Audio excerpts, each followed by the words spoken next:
saudamos todos os irmãos em Cristo e todos aqueles que estão ligados à rede mundial de computadores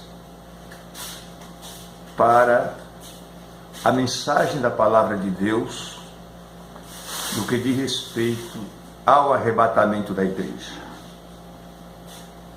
O arrebatamento da igreja é um maravilhoso encontro nos ares, quando o Senhor Jesus Cristo retornar do céu e retirar a sua igreja militante que está neste mundo.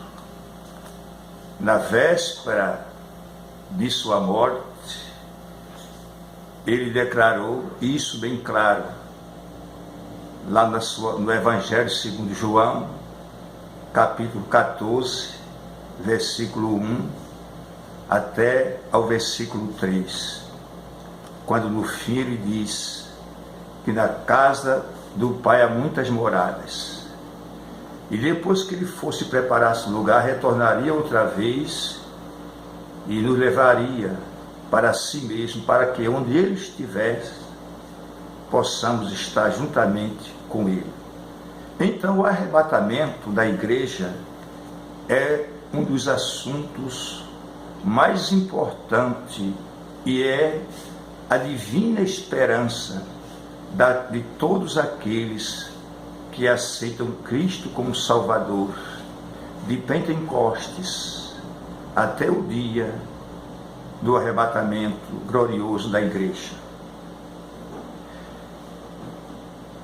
Ele deixou claro essas palavras, e os anjos que vieram quando o Senhor Jesus Cristo subiu aos céus, segundo o relato de Atos dos Apóstolos, no capítulo 1 e no versículo 11, ele diz: esse Jesus, perguntando, varões Galileu, por que estáis olhando para cima? Este Jesus que o viste subir, há de voltar, da forma como o vistes ir.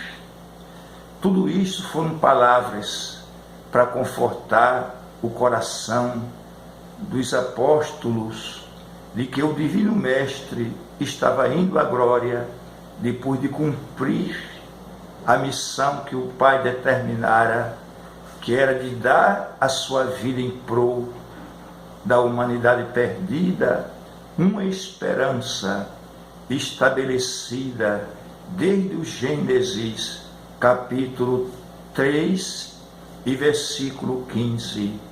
Quando tudo parecia perdido, o Senhor garantiu que da semente da mulher levantaria um varão que esmagaria a cabeça da serpente.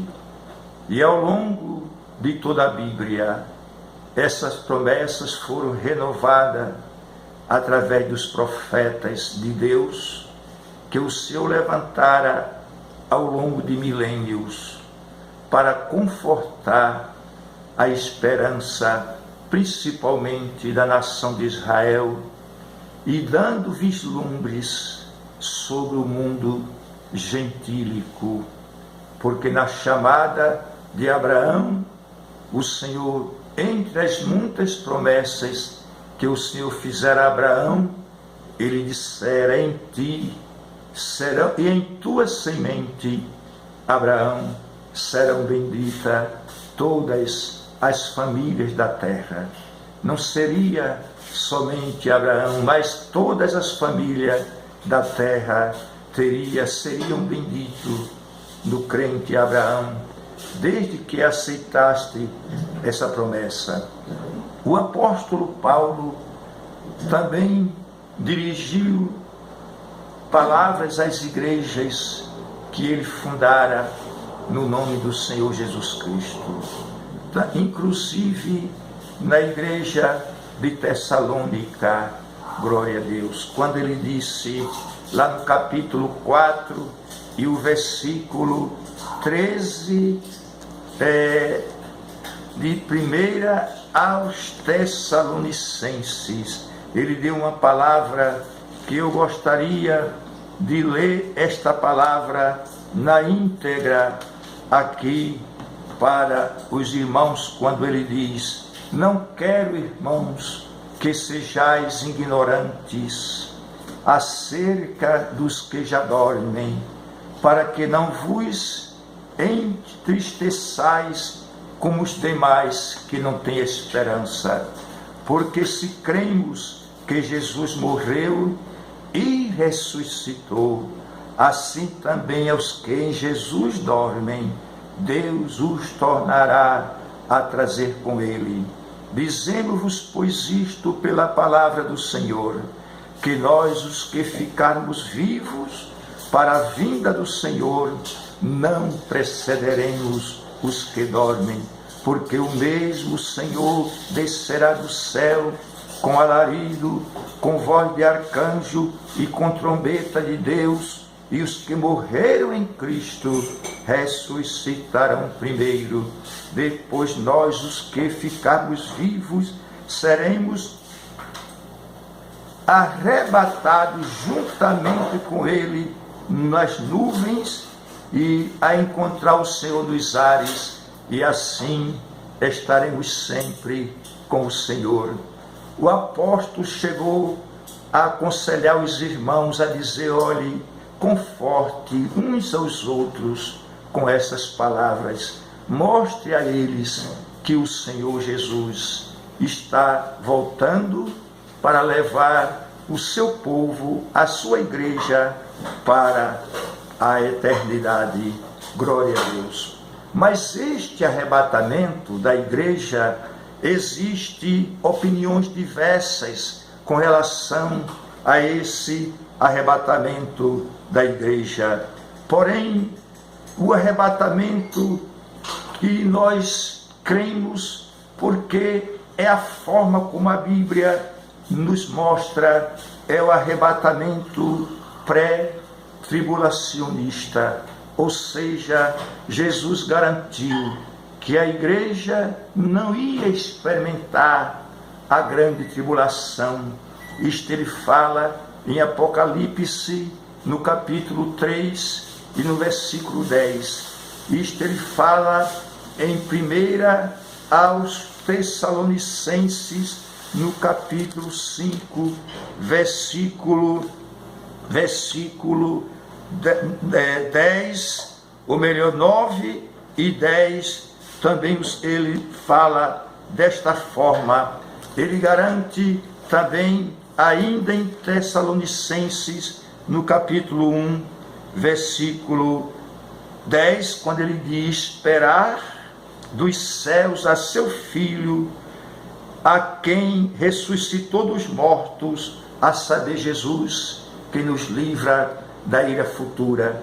É o apóstolo Paulo, na sua convicção absoluta, porque apesar de Paulo ter sido um homem perseguidor da igreja do Senhor, mas quando ele deu um passo que parecia ser longo demais, o Senhor se encontrou com ele no caminho de Damasco, e ali ele se converteu ao Senhor. E ele diz no capítulo 15 da primeira carta aos Coríntios, e no versículo 8, que o Senhor apareceu a ele como a um abortivo, quando ali ele fala das várias aparições do Cristo ressurreto, e diz: primeiro, e por último, apareceu também a mim como a um abortivo. E esta vinda do Senhor, este arrebatamento da igreja, que é uma forma como ela espera o Senhor voltar, e porque está escrito também em Hebreus capítulo 9, versículo 28, que o Senhor aparecerá uma segunda vez aos que esperam para a salvação. A maioria dos evangélicos concorda quanto à natureza da vinda de Cristo, embora existam diferenças substanciais quanto ao tempo, há certa semelhança entre as passagens do arrebatamento e as do glorioso retorno, ou seja, a igreja será arrebatada antes da tribulação. A tribulação é aquela semana, 70ª semana de Daniel, que quando ela foi dividida em 3 partes, 7 semanas e 62 semanas, prefazendo um total de 69 semanas, e as ruas e as tranqueiras, dizia o profeta, se reedificarão em tempos angustiosos. Porém, a última semana é como se ficasse um intervalo no tempo.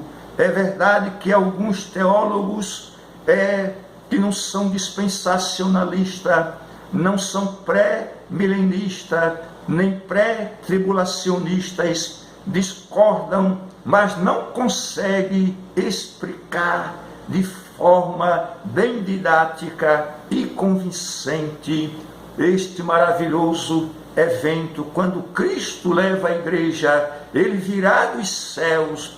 No arrebatamento da igreja será um movimento dos céus para a terra, ou melhor, da terra para os céus, e no dia glorioso será o movimento dos céus para a terra, porque lá em 19 de Apocalipse, o Senhor está descendo para a terra com milhares de seus anjos e de seus santos arrebatados no momento do arrebatamento da igreja, onde aqueles que morreram pode ter sido marinheiros que nas guerras desceram para as fossas profundas dos mares e lá ficaram. Outros foram devorados pelo fogo. Os cristãos dos primeiros séculos, muitos foram devorados pelas feras. Glória a Deus. Porém, todos aqueles que permaneceram fiéis, seus espíritos voltaram a Deus e estão no paraíso, mas o Senhor trará consigo. Paulo diz aos Tessalonicenses que Deus tornará, Jesus tornará a trazer consigo. E a buzina, a trombeta que toca, chamada de última, confundida por alguns com a trombeta, com a 7ª trombeta. A 7ª trombeta era uma trombeta de juízo, que uma série de acontecimentos terríveis da tribulação, mas é uma trombeta específica, um toque de recolher, como as sentinelas e todos aqueles que conhecem, que são militares, sabem e aprendem os tipos de toque, inclusive uma alvorada ou um toque de reunir. Glória a Deus. Então será um toque onde os mortos em Cristo ouvirão naquele momento e se levantarão. Não importa, o corpo se acabou, foi devorado, queimado, mas as moléculas continuaram em alguma parte desta terra. Não importa alguém que foi queimado e suas cinzas jogadas no ar, sobre o mar, mas onde estiver espalhadas as moléculas daquele corpo, o Senhor juntará, se era de um crente em Cristo, firme e que aguarda a volta triunfante de Jesus. Quando ele vier nas nuvens dos céus, as pessoas que já dormiram ouvirão o toque do clarim, e nós que estivermos vivos por ocasião daquele glorioso momento, seremos transformados, e os 2 cortejos formando um único, dos que dormiram desde o início da igreja até o arrebatamento, e os que estiverem vivos na ocasião, toda uma geração de salvo que estarão vivos serão transformados. E o apóstolo diz em 1 Coríntios 15 capítulo 15, versículo 50 ao versículo 58. Inclusive ele diz ali que será em um momento. Ele diz: eu vos digo o mistério, nem todos dormiremos, todos seremos transformados num momento, num abrir e fechar de olhos, ante a última trombeta, porque a trombeta soará e os mortos ressuscitarão de forma incorruptível, e nós que estamos vivos seremos transformados. Naquele momento a morte terá uma grande derrota, porque quando o homem caiu e morreu no sentido espiritual, e anos depois morreu no sentido físico, quando a morte passou a todos os homens, e diz Paulo aos Romanos: por isto que todos pecaram. Mas há um brado que diz: onde está, ó morte, a tua vitória? Porque a morte será derrotada. Ao longo de milênios, aliás, começando com o justo Enoque, um dos 10 patriarcas antediluvianos, um dos sétimos pregoeiros, que anunciou inclusive este momento glorioso e a vinda do Senhor para julgar um mundo corrupto, que teve um cumprimento parcial no dilúvio, mas a profecia continuou, segundo Judas, apontando para o futuro bem distante. Glória a Deus. E depois vem o encontro. Deus o levou para que ele não experimentasse a morte. Depois vamos encontrar o Elias, que foi arrebatado. O arrebatamento de Elias não representa o arrebatamento da igreja, mas representa sim aqueles que estarão vivos no arrebatamento da igreja.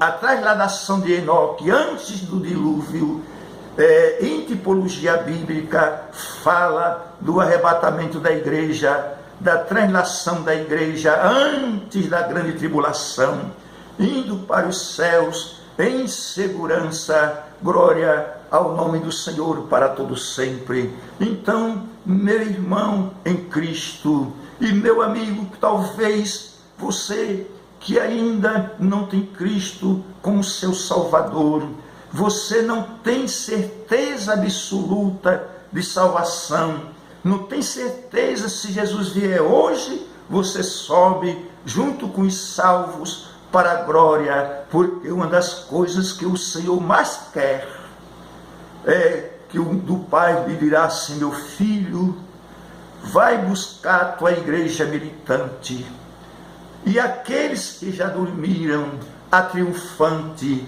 que já partiram e aguardam, ansiosos por este momento, porque o mundo está ficando difícil para os homens e mulheres de Deus.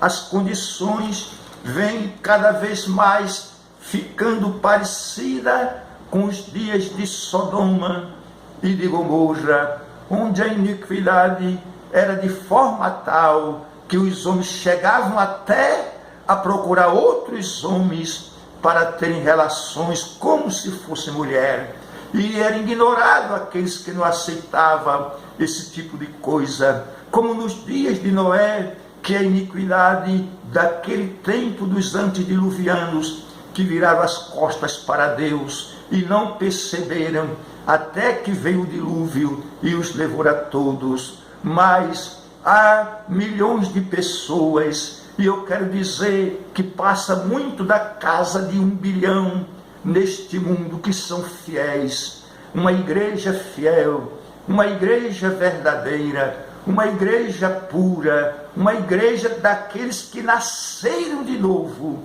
Mas escutem isto: cristãos nominais, cristãos idólatras, cristãos que se prostram diante de uma imagem de escultura, que colocam o ídolo no lugar de Cristo, são cristãos nominais, que vão ficar nesta terra, porque depois do arrebatamento da igreja, o Senhor permitirá, porque o anticristo vai aparecer e os que ficarem com as religiões como hinduísmo, brahmanismo, islamismo e outros ismos que não professam a fé no Cristo verdadeiro e que esperam um líder de nível mundial, essas pessoas formarão uma falsa igreja que em Apocalipse 16,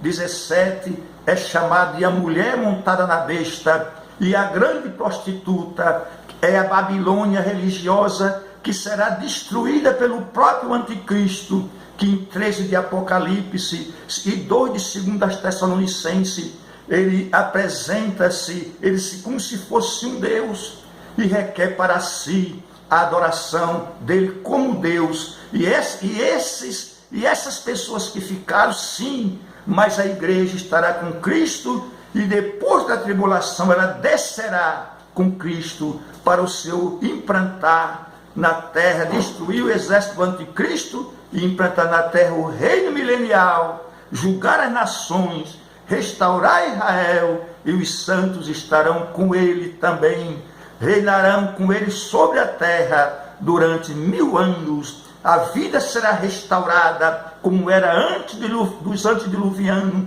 mas a igreja será a principal sobre tudo, porque ela é a noiva do Cordeiro. Assim que Deus possa abençoar e ajudar que essa mensagem possa tocar corações e as pessoas entendam e se decidam ao Senhor, no nome de Jesus.